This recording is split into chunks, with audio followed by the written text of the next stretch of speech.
Welcome to the League of Legends Champion Spotlight, featuring Volar, the Thunder's Roar.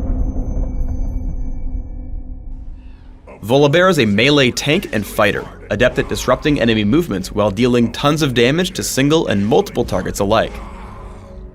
Volar's passive is Chosen of the Storm. When Volar gets dangerously low on health, he rapidly heals a percentage of his maximum health over a few seconds. Triggering this ability has a fairly long cooldown. Rolling Thunder empowers Volar for a few seconds. While in this state, he runs faster when chasing an enemy champion, and his next basic attack will deal bonus damage and fling the target toward Volar. I take Rolling Thunder at level 3 and max it by level 13. Frenzy passively grants Volar a stacking attack speed buff with every basic attack he makes. Upon reaching max stacks, Volar may activate Frenzy to damage a single enemy target based on Volar's bonus health. This ability deals bonus damage against injured targets. I take Frenzy at level 1 and max it immediately. Majestic Roar damages and slows all nearby enemies for a few seconds. Minions and monsters hit by Majestic Roar are also feared, running around aimlessly. I take Majestic Roar at level 2 and max it last. Volar's ultimate is Thunder Claws. When activated, Volar's basic attacks trigger a chain lightning effect that damages multiple nearby enemies with each swing. Thunder Claws remains active for a moderate duration on Volar before cooling down. Karma has two main builds, as either an AP burst caster or a support mage. She also uses a new secondary resource system called Mantra. Mantra replaces Karma's ultimate and is learned immediately upon spawning. Instead of learning an ultimate, her other three abilities all have 6 ranks instead of 5. When she activates Mantra, the next regular ability she casts will have a bonus effect. Mantra may only be used twice before recharging. Mantra charges recover faster with cooldown reduction. Karma's first ability is Heavenly Wave. Unmodified, it deals damage to all enemy targets in a cone. With Mantra activated first, Heavenly Wave also heals yourself and your teammates in the same area for a base amount plus a percentage of their missing health. Second is Spirit Bond. Spirit Bond tethers an ally or enemy to Karma. Karma gains movement speed while the target gains or loses movement speed if it's an ally or enemy respectively. Additionally, units who move through the tether also gain or lose movement speed. Enemies who pass through the tether also take damage. When amplified by Mantra, the movement speed haste or slow is doubled. Karma's third ability is Soul Shield. Target ally gains a shield blocking a flat amount of damage. With Mantra activated, enemies near your target take damage the instant you cast the shield. Finally, Karma's passive is Inner Flame. She gains bonus AP for being low on health. This can allow her to cast stronger shields or heals, deceiving her opponents with more durability than is expected. Trundle is a tanky DPS champion, somewhat similar to Singed. He's also an extremely potent jungler and ganker, lending to a very powerful early game. Trundle's passive is Decompose. Whenever an enemy minion, monster, or champion dies, a percentage of its max health is converted into healing for Trundle. Now, let's introduce his active abilities. First comes Rabid Bite. Trundle lurches forward, biting his target. He deals physical damage and steals a portion of the target's attack damage for a few seconds. The cooldown is shorter than the duration, so you should be constantly beefing yourself up. Second is Contaminate. Trundle corrupts an area of the ground, and when he's on it, he moves and attacks faster, while also lowering the duration of crowd control effects like stuns and slows that affect him. His most signature ability is Pillar of Filth. Trundle creates an impassable pillar on the ground, which also slows nearby enemies, allowing you to block off passages or simply slow enemies for a chase or escape. Trundle's ultimate is Agony. Agony deals damage and lowers the target's armor and magic resist by a percentage which increases over time. Trundle also steals all those stats for himself while the buff is on. Gangplank's passive is Grog-Soaked Blade. Every attack that Gangplank makes places a stack of Grog-Soaked Blade on his target, up to a cap. Each stack damages and slows the movement of whoever's been struck. Parlay shoots target enemy with Gangplank's pistol, dealing damage. This shot applies on-hit effects such as Sheen, Lifesteal, and Grog-Soaked Blade. Parlay can also critically strike his targets. Additionally, if Parlay kills its target, Gangplank is awarded bonus gold. I take Parlay at level 1 and max it last. Remove Scurvy causes Gangplank to eat a bunch of oranges, healing Gangplank and removing all crowd control effects, such as slows and stuns that afflict him. Raise Morale passively gives Gangplank increased attack damage and movement speed. When activated, Gangplank gains an even larger bonus to these stats, and grants a smaller bonus to nearby allied champions as well. I take Raise Morale at level 2 and max it by level 9. Cannon Barrage marks an area on the map for a few seconds, slowing all enemies in the area and causing cannonballs to fall randomly in the area, damaging anything they strike. Omen of War causes Yorick's next attack to deal bonus damage and summons a Spectral Ghoul, which moves quickly and deals bonus damage. While the Spectral Ghoul is out, Yorick moves faster. Omen of Pestilence damages and slows enemies in an area and summons a Decaying Ghoul, which will continue to slow enemies around it.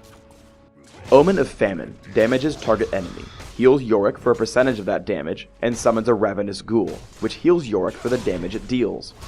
Omen of Death creates a clone of target allied champion for a few seconds.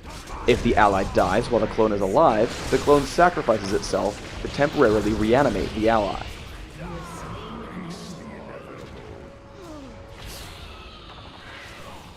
Yorick's passive is Unholy Covenant. Yorick deals bonus damage on his attacks for each ghoul active. Additionally, all of Yorick's ghouls scale off of his own health and damage. Gallo is primarily a tank, with a few splashes of burst magic damage and support. His passive, Runic Skin, converts his magic resist into ability power, meaning that as he becomes more resilient against spells, he increases the power of his own. Gallo's first skill is Resolute Smite. He casts a projectile to a target area, damaging and slowing enemies. Second comes Bulwark. This is Gallo's primary support skill, increasing his or an ally's armor and magic resist significantly. Additionally, any time that target is struck by a champion, Gallo is healed. Righteous Gust is Gallo's third skill.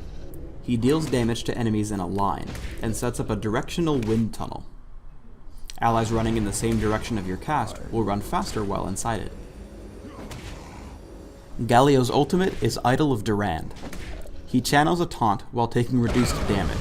At the end of the taunt, he deals bonus damage, based on how many times he was hit while channeling.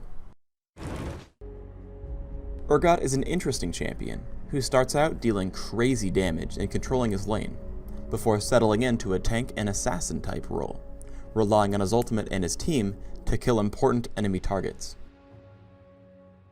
Urgot's passive is Zon-Touched Bolt Augmenter. His basic attacks and first ability reduce his target's damage for a short time. First is Acid Hunter. He fires a simple physical damage missile to the target location and applies his passive. Terror Capacitor is second. Urgot places a shield on himself, which absorbs damage.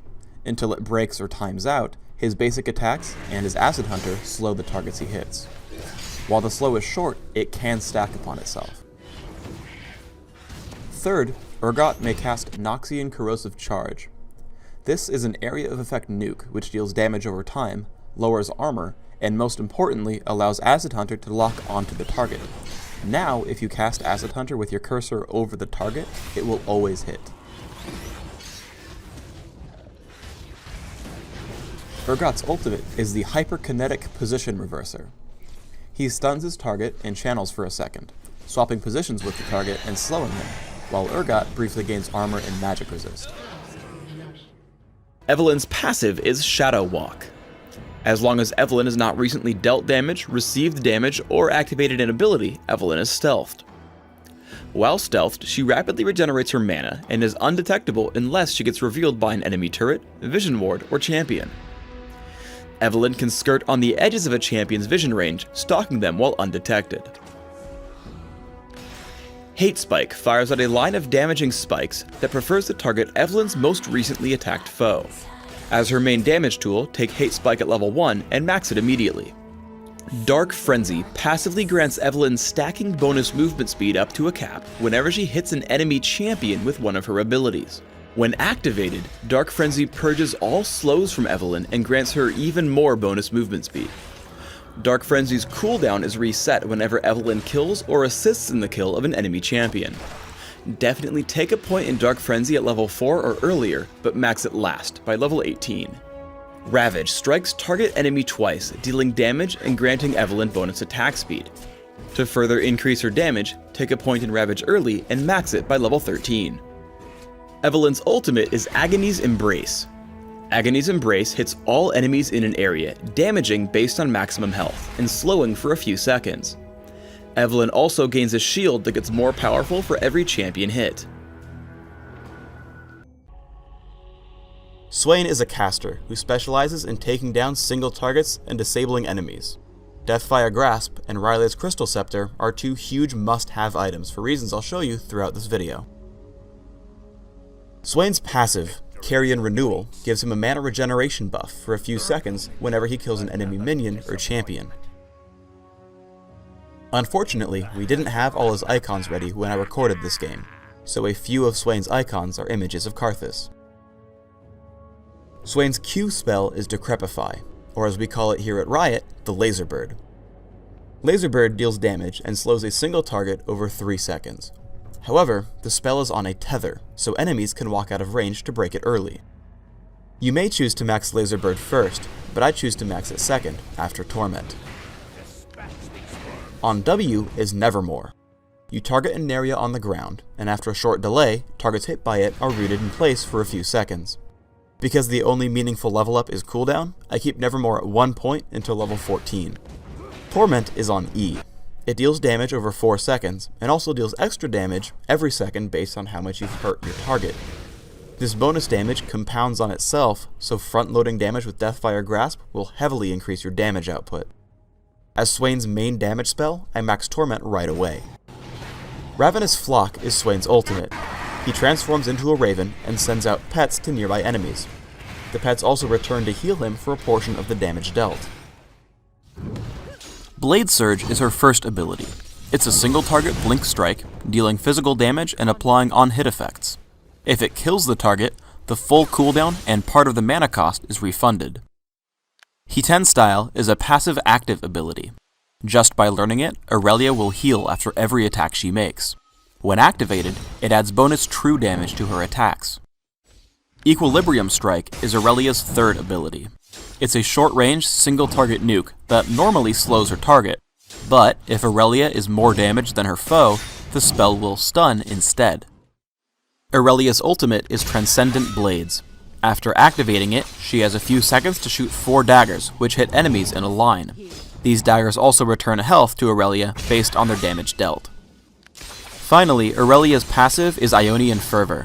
When she is near enemy champions, crowd control effects like slows and stuns are shorter. Klee plays as a ninja assassin, dashing in and out of battles and dealing tons of damage. She's intended to be a hybrid damage/ability power champion, as her passive gives her bonus damage on attacks depending on ability power, but also gives your spells lifesteal depending on how much damage you've built up. Mark of the Assassin is a great harassing and farming tool, especially if you can trigger the bonus damage by attacking your target. Twilight Shroud is a must-have in larger battles, letting you dart in and out of stealth to stay healthy. Crescent Slash is the main ability I use in this game, which can steal lots of health with your passive and farm minions very quickly. Her ultimate, Shadow Dance, allows you great mobility and a lot of extra damage. New passive. Holy Fervor causes Kale's attacks to shred a percentage of the target's armor and magic resist. This shred stacks multiple times and lasts a few seconds. Reckoning damages and slows target enemy, also giving Kale bonus damage against the target. The most notable changes to this ability are a significant increase to the missile speed and target slow, while lowering the damage amplification. Divine Blessing heals target ally and increases its movement speed. The remade version significantly increases the power of the haste but lowers its duration, while also increasing the cooldown to make her less sustainable in lane. Righteous Fury empowers Kale for a few seconds, giving her a ranged attack which deals bonus magic damage and splashes onto nearby enemies. The major changes in the rework are more damage and splash range, while decreasing the cooldown and AP ratio. Kale's ultimate is Intervention. Intervention completely shields target ally from all damage for a few seconds. This ability is unchanged in the remake. Udyr performs a few unique roles on his team. First and foremost, he is an extremely strong jungler with Phoenix and Turtle stances. Second, he is one of the game's best gankers, using Bear Stance and the various buffs he has acquired.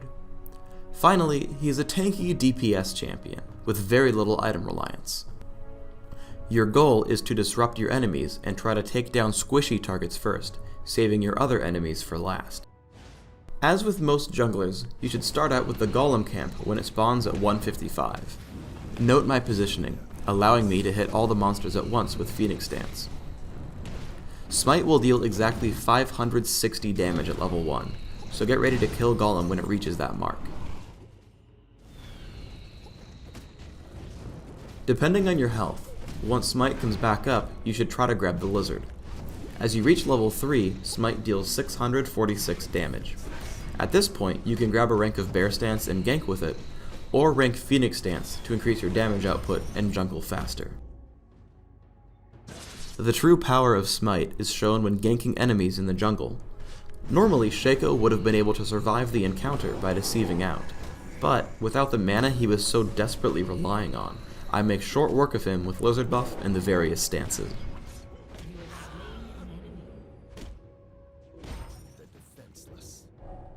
I happen across Shen and Soraka, chasing Soraka away as Garen cuts her off.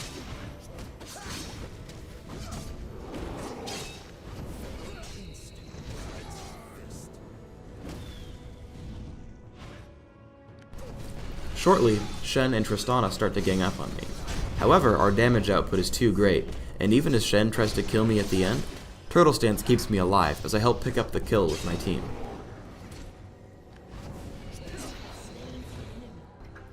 Fiddlesticks' passive is Dread. All nearby enemies have reduced magic resist. Terrify inflicts target enemy with fear for a few seconds, slowing it and causing it to run around randomly. I take Terrify at level 4 and max it by level 13. Drain channels on target enemy, damaging it and returning a percentage of that damage as health to Fiddlesticks. I take Drain at level 1 and max it immediately. Dark Wind sends out a bouncing nuke that damages and silences enemies with each hit. I take Dark Wind at level 2 and leave it there. Crowstorm is Fiddlesticks' ultimate. After a brief channel, Fiddlesticks blinks to target location, and for the next few seconds deals massive damage to nearby enemies.